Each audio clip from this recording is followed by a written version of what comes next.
Tidak ada manusia yang sempurna guys, pasti ada kekurangan. Tetapi janganlah kita anggap satu kekurangan itu akan menutup beribu-ribu kebaikan yang ada dibuat oleh Pak Jokowi ini.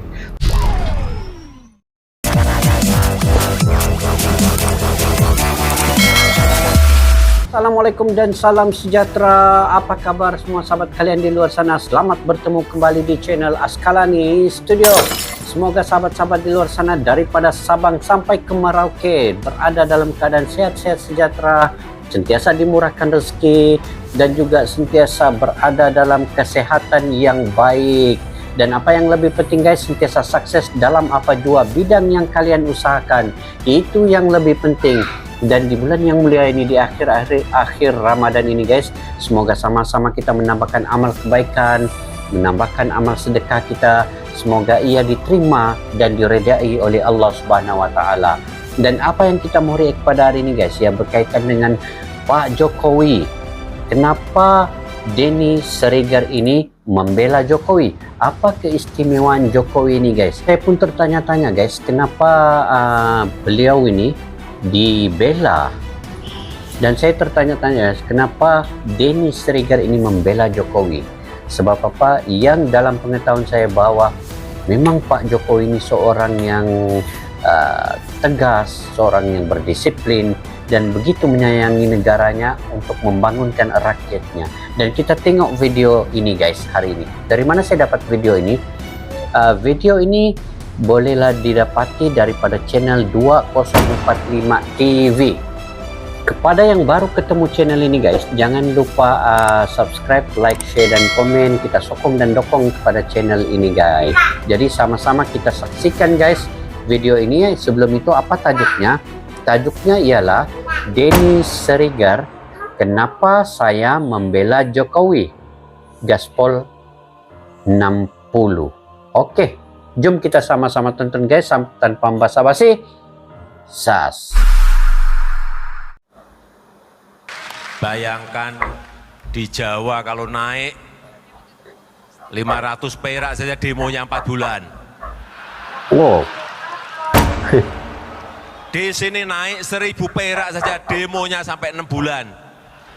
Saudara-saudara kita yang di Wamena, yang di Pegunungan Tengah, harga 60.000 diem bertahun-tahun. Padu. Itulah yang namanya keadilan sosial bagi seluruh rakyat Indonesia.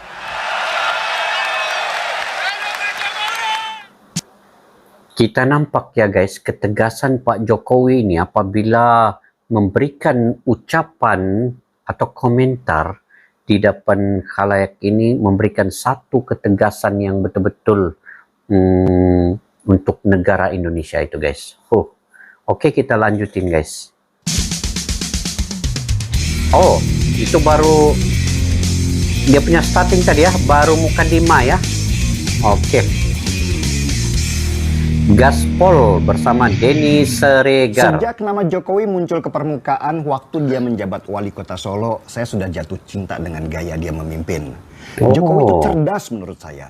Dia tipe pemimpin yang datang dari rakyat kecil, bukan terah elit atau berdarah biru, bukan juga pimpinan partai, dan bukan seorang jenderal.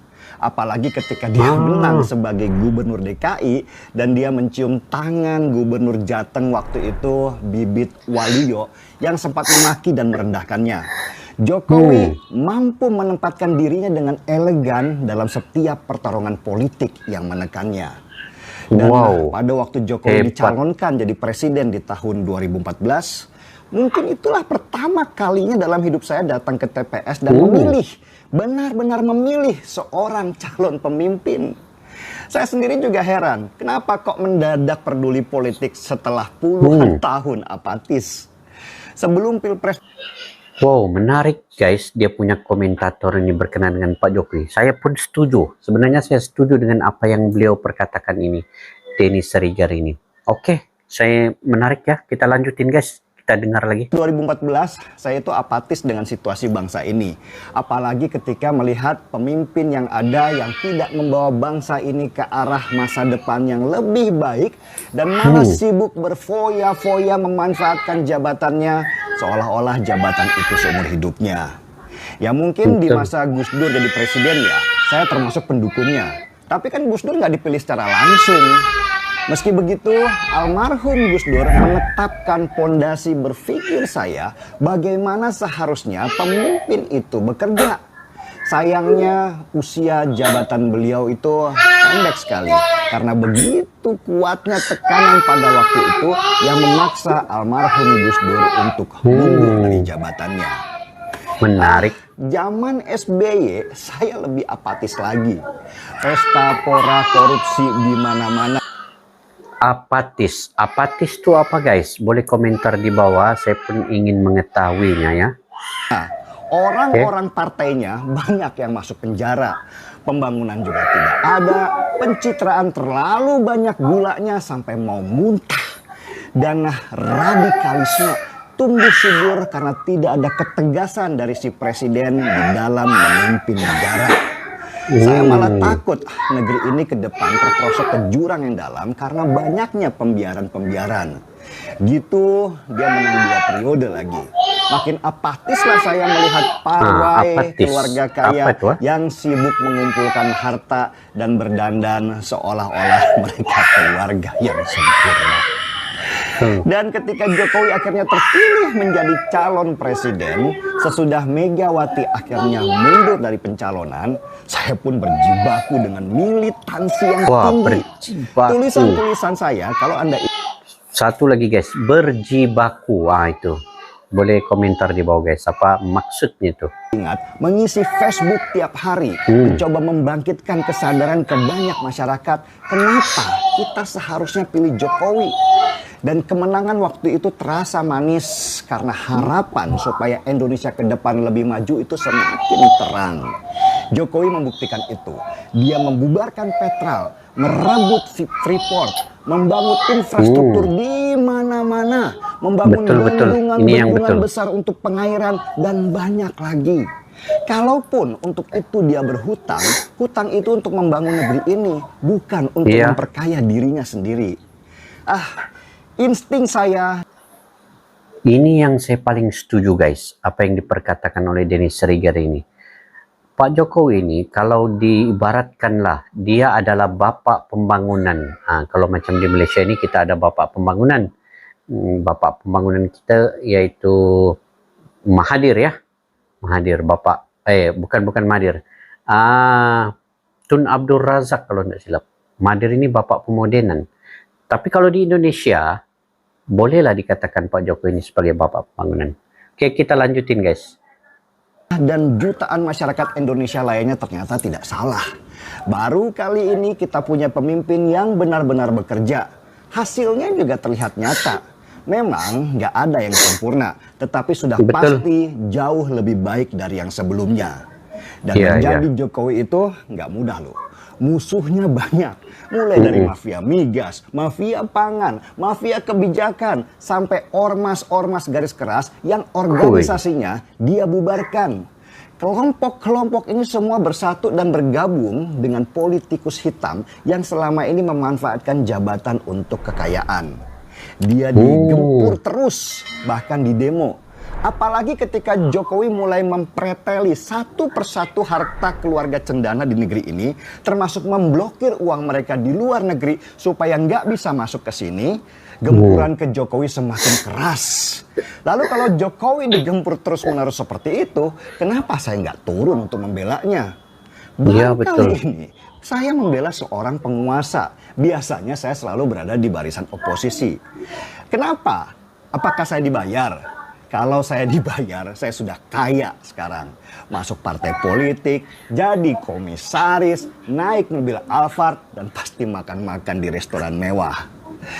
Tapi enggak, saya memutuskan tetap menjadi independen yang berada di barisan pemerintahan Jokowi. Karena mungkin baru kali ini ya, saya punya kesempatan membela orang yang benar. Pemimpin yang benar harus dibela, jangan ditinggalkan. Kalau saya tinggalkan dia dan yang masuk adalah orang yang jahat, maka selesailah kita. Semua yang sudah dibangun ini akan hancur, porak-poranda. negara kembali akan dipimpin oleh orang yang gila citra sambil pelan-pelan mengorek kekayaan di negeri kita tercinta. Kelompok-kelompok garis keras itu akan semakin besar, bahkan bisa saja mereka menguasai kabinet kita. Mantap ulasannya. Kebayangkan kalau seorang seperti Rizik Syihab menjadi Menteri Agama, atau seperti Felix Xiao itu jadi Menteri Pendidikan, hancur kita. Gak lama lagi negara kita akan jadi negara agama, bukan negara kesatuan Republik Indonesia. Jokowi juga sering saya kritik kok, terutama di masalah komunikasinya. Saya terus-menerus ingatkan, mau sebagus apapun kebijakannya, kalau komunikasinya ke masyarakat buruk, maka akan mudah dipelintir oleh mereka yang tidak suka pemerintahan sekarang.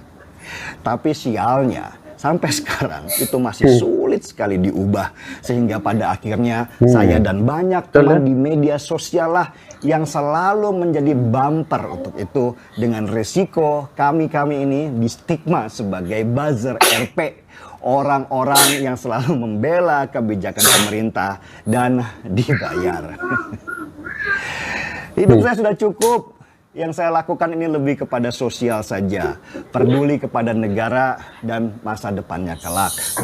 Kalau saya dibayar, tentu saya akan teriakan, Jokowi 3 periode. Tapi enggak kan, saya menolak. Karena buat saya, kekuasaan yang terlalu besar dan terlalu lama bisa mengubah seseorang. Saya cinta Jokowi dan ingin beliau dikenal sebagai seorang negarawan dan tidak dirusak oleh tudingan kalau Jokowi punya ambisi kekuasaan. Membela itu selalu ada batasnya, tidak terlalu fanatik dan tidak meninggalkannya di medan perang. Saya bukan saja membela Jokowi dengan semua kebijakan-kebijakannya. Saya bahkan akan terus mengawal sampai akhir masa jabatannya. Mungkin sesudah ini semua berakhir dan Jokowi menjadi orang yang biasa lagi, saya sih hanya berharap diundang ngopi olehnya dan cerita-cerita sekaligus ingin bertanya apa yang selama ini tidak terlihat oleh mata. Dituding buzzer RP nggak masalah sih, karena biasanya yang menuding lah yang punya pemikiran ke sana. Dia mengukur orang lain sesuai nafsu dirinya.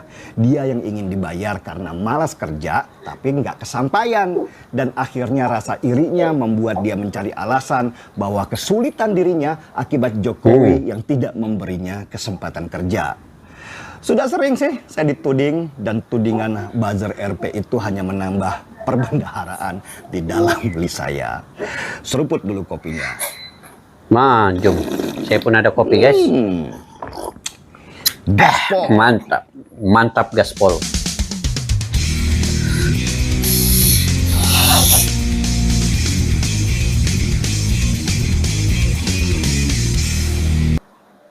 Wow, saya tertarik banget sih dengan ngomongan dan komentar daripada Denny Serigar ini. Saya seperti persis sih apa yang dia perkatakan itu dalam kepala saya. Bahwa Jokowi ini harus dibela. Kenapa, guys? Ada beberapa perkara yang saya setuju berkenaan dengan pendapat Denny Serigar ini. Pertamanya, apa yang dibawa oleh Jokowi ini adalah pembangunan di serata pelosok Indonesia ini. Bukan saja di bandar-bandar besar, guys. Malah pembangunan yang telah Jokowi bawa ini sampai ke pelosok daerah-daerah kecil di Indonesia. Contohnya, dia telah membawa pembangunan ke Kalimantan seperti jalan raya. Dia telah membawa pembangunan di Kalimantan seperti kota Nusantara, yang mana ibu kota negara Indonesia ini mungkin akan berpindah ke Kalimantan dengan dinamakan kota Nusantara. Yang ketiganya, dia telah membangunkan bandara juga di sekitar Kalimantan, yang mana dulunya Kalimantan ini tidak dikenali, guys. Bukan tidak dikenali, tetapi pembangunannya sangat kurang. Tetapi kini apabila Pak Jokowi memerintah negara Indonesia, begitu banyak pembangunan-pembangunan yang telah dibawa di luar. Ini akan meningkatkan lagi ekonomi rakyat dan masyarakat di kawasan itu, guys. Disebabkan oleh pembangunan yang dia bawa nih. Begitu juga dengan sirkuit Mandalika. Apalagi, guys, gedung-gedung yang tinggi, Dan yang paling pentingnya, saya lebih mengutamakan pembangunan di luar daerah ataupun di luar daripada kota-kota besar. Itu yang menyebabkan masyarakat di sekitar kawasan itu akan dapat meningkatkan ekonomi melalui proyek yang dilaksanakan itu. Mereka akan dapat mengeluarkan produk-produk mereka tersendiri. Rakyat di kawasan itu tidak perlu ke bandar besar untuk mencari kerja, guys. Sebenarnya Jokowi ini, seperti yang diperkatakan oleh Denny Siregar ini, dia bermula daripada bawah, guys. Untuk menjadi presiden ini tidak semudah itu. Dia bermula daripada rakyat biasa, rakyat yang susah, rakyat yang di kampung, sampailah dia peringkat naik, sampailah menjadi presiden. Jadi Pak Jokowi itu, guys, dia memahami sangat denut nadi rakyat di bawah ini yang inginkan sosioekonomi mereka itu dibangunkan untuk mereka, infrastruktur itu dibangunkan untuk mereka, dan disinilah fungsi Pak Jokowi ini sebenarnya. Sebab itu saya salut kepada Denny Siregar ini, punya ide yang begitu baik di dalam membela Jokowi ini. Sebab orang yang baik ini perlu kita bela, guys. Perlu kita bela demi untuk masyarakat Indonesia itu sendiri. Dan kalau saya pun menjadi warga negara Indonesia, saya tetap akan dukung Pak Jokowi ini. Betul apa yang diperkatakan oleh Denny Siregar, tidak ada manusia yang sempurna, guys. Pasti ada kekurangan. Tetapi janganlah kita anggap satu kekurangan itu akan menutup beribu-ribu kebaikan yang ada dibuat oleh Pak Jokowi ini. Jadi untuk itu perlulah Pak Jokowi ini dikekalkan demi kelestarian negara Indonesia itu membangun dengan lebih baik di masa akan datang. Bukan saja dari segi pembangunan, tetapi ketegasannya di dalam kedaulatan negara itu, menjaga Indonesia menjadi negara yang berkecuali, menjadi negara yang netral, tidak menyebelah mana-mana pihak, itu lebih utama demi hubungan diplomatik di masa-masa mendatang, guys. Oke, sampai di situ saja, guys, komen dan ulasan komentar daripada saya. Itu adalah pandangan pribadi saya. Jika kalian punya pandangan dan pendapat pribadi, bolehlah komentar di bawah, guys. Saya juga ingin melihat apa pendapat dan info daripada kalian yang lebih tahu di negara Indonesia itu berkaitan dengan Pak Jokowi sendiri, guys. Oke, sampai kita berjumpa lagi di video yang akan datang. Salam serumpun, salam silaturahim, Indonesia dan Malaysia bersaudara. Assalamualaikum. Bye-bye.